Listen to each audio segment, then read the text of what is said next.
तो आज से करीबन 1 महीना पहले मैंने एक वीडियो अपलोड की थी रिगार्डिंग जीबी व्हाट्सएप। हुआ ये था कि एक न्यूज़ चल रही थी ट्विटर पर कि जीबी व्हाट्सएप का डाटा डार्क वेब पर लीक कर दिया गया है, और जो भी कन्फ्यूजन्स रह गए थे उस वीडियो में मैं आज क्लियर करने जा रहा हूँ।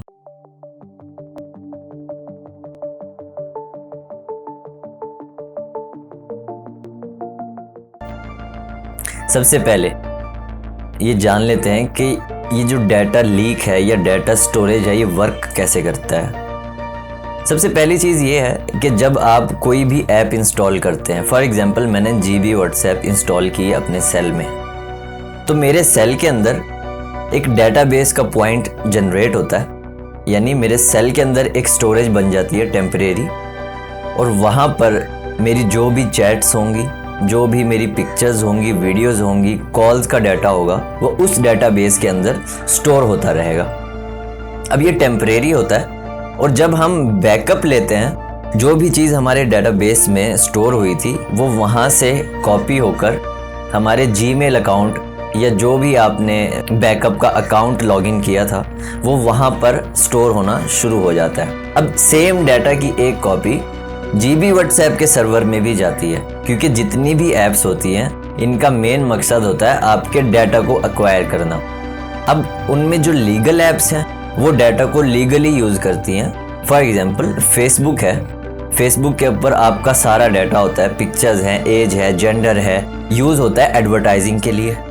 फेसबुक पे आप एडवर्ट्स रन करते हैं, एड्स रन करते हैं, तो वो वहाँ यूज़ होता है। लेकिन व्हाट्सएप का ऐसा कोई बिजनेस मॉडल नहीं है। इसी वीकनेस को पकड़ते हुए कुछ थर्ड पार्टी कंपनीज ने एक ऐप बनाई जो कि एग्जैक्टली जीबी व्हाट्सएप की तरह थी, लेकिन एक्स्ट्रा फीचर्स प्रोवाइड करती थी।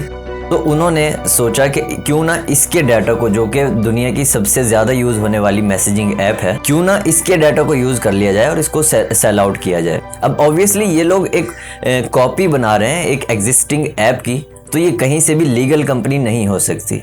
अगर ये लीगल कंपनी भी थी तो इनके इंटेंशंस या इनके इरादे बिल्कुल ठीक नहीं थे।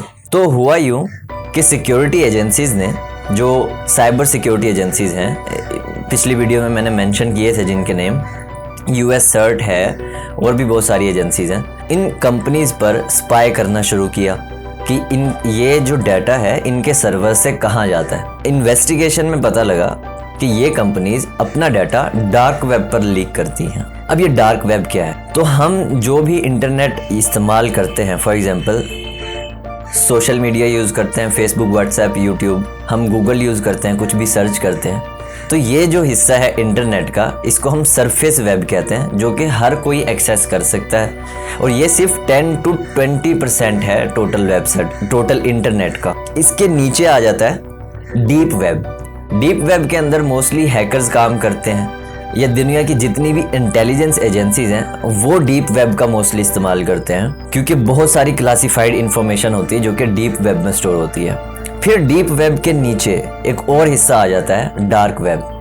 अब डार्क वेब दुनिया जहान की इलीगल एक्टिविटीज़ के लिए इस्तेमाल होता है। फॉर एग्जांपल आर्म्स डीलिंग होती है, असले का कारोबार होता है, ड्रग्स का कारोबार है, ह्यूमन ट्रैफिकिंग है, ऑर्गन ट्रैफिकिंग है। तो इस तरह के बहुत सारे इलीगल जितने भी काम हैं वो सारे डार्क वेब के ज़रिए किए जाते हैं। तो कुछ साल पहले डार्क वेब को बंद कर दिया गया था, लेकिन अभी भी डार्क वेब बहुत ज़्यादा चीज़ों में एक्टिव है। आप हैरान होंगे सुनकर के डार्क वेब पर एक और भी बहुत ही घिनौना काम होता है, मर्डर्स किए जाते हैं लाइव, यानी कि व्यूवर्स जो होते हैं वो बिड करते हैं, किसी भी अननोन पर्सन को वो लोग अपनी मर्जी के मुताबिक कत्ल करते हैं और लाइव मर्डर वहाँ पर टेलीकास्ट किए जाते हैं। तो रेड रूम्स में इस तरह के लोगों पर तशद्दुद किया जाता है और लोग पैसे देकर वो चीज़ें देखते हैं। तो ऑब्वियसली इन लोगों की मेंटल कंडीशंस का अंदाज़ा आप खुद ही लगा सकते हैं कि किस टाइप के लोग हैं जो डार्क वेब पर पाए जाते हैं। तो ये तो था डार्क वेब का इंट्रो। तो एक न्यूज़ चल रही थी ट्विटर के ऊपर कि जीबी व्हाट्सएप का डाटा डार्क वेब पर लीक कर दिया गया है। अच्छा, सबसे पहले मैं बताता चलूँ कि ये न्यूज़ फेक थी, बट बहुत से लोग क्वेश्चंस कर रहे थे पिछली वीडियो में कि मुझे बहुत डिप्रेशन है या मुझे बहुत टेंशन हो रही है कि मेरा डाटा डार्क वेब पर लीक हो गया है या नहीं हो गया है। देखें भाई, क्लियरली तौर पर जब एक आपको वार्निंग मिल चुकी है कि आपका डाटा लीक हो रहा है, तो इसका मतलब आप लोगों का डाटा लीक हो रहा है। तो इसमें आपको इस न्यूज़ से कोई गर्ज नहीं होना चाहिए कि ये जो न्यूज़ थी वो फेक थी या सही थी। तो आप इस बात को समझ लें कि आप लोगों का डाटा लीक हुआ है, डार्क वेब पर हुआ है, बट इस तरह नहीं जिस तरह न्यूज़ में बताया गया था, बट या उस पर लीक हो रहा है डाटा और वहाँ पर ये लोग सेल आउट कर रहे हैं। अच्छा, अब इस डाटा का होगा क्या?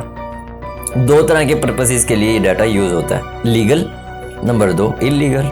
तो लीगली तो ये एडवर्टाइजिंग में यूज़ हो सकता है या सर्वेज करने के लिए यूज़ हो सकता है, but illegally obviously dark web की जहाँ भी बात आती है तो इलीगल काम तो वहाँ पर हो ही रहा है। तो ये जो डाटा है ये किस किस तरह यूज़ होगा या क्या क्या इससे हो सकता है? तो भाइयों, ये डाटा आप लोगों को ब्लैकमेल करने के लिए भी यूज़ हो सकता है। अब ज़रूरी नहीं है कि जितने भी GB व्हाट्सएप के यूज़र्स थे उन सबको ब्लैकमेल किया जाएगा या उनको उनके डाटा का मिसयूज़ किया जाएगा या वो जो पिक्चर्स हैं, जो पर्सनल इन्फॉर्मेशन है वो बाहर लीक आउट कर दी जाएगी सरफेस वेब पर। ऐसा नहीं होता। तो डार्क वेब किस तरह काम करती है? तो ये लोग स्पाई करते हैं, तो ये अपने विक्टिम्स पॉइंट आउट करते हैं और फिर उनको ब्लैकमेल या जो भी इन्होंने इलीगल उनके साथ करना है वो एक्टिविटीज़ परफॉर्म करते हैं। तो ये तो नॉर्मल सी बात है कि डिप्रेशन होना मस्ट है और होगी भी सही, क्योंकि आप लोगों की पर्सनल इन्फॉर्मेशन है और किसी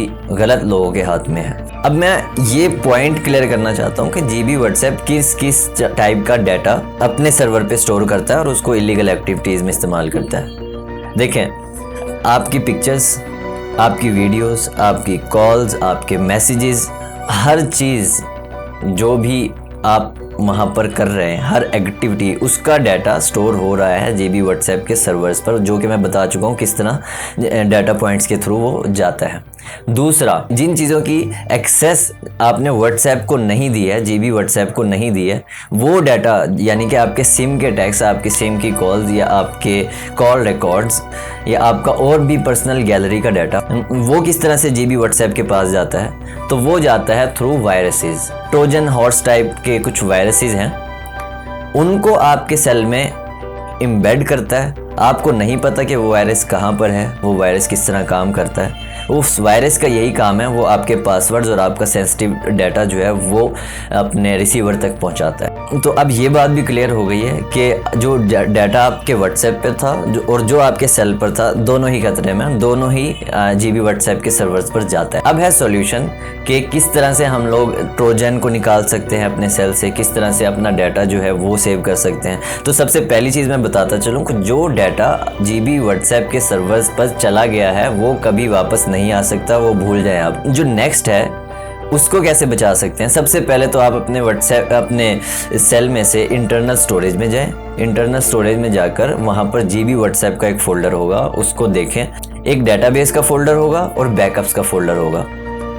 आपने उन दोनों फोल्डर्स को स्कैन करना है। बाकी जो डेटाबेस के अंदर जो फोल्डर है और जो पूरा GB व्हाट्सएप का फोल्डर है, आपने उसको भी स्कैन करना है।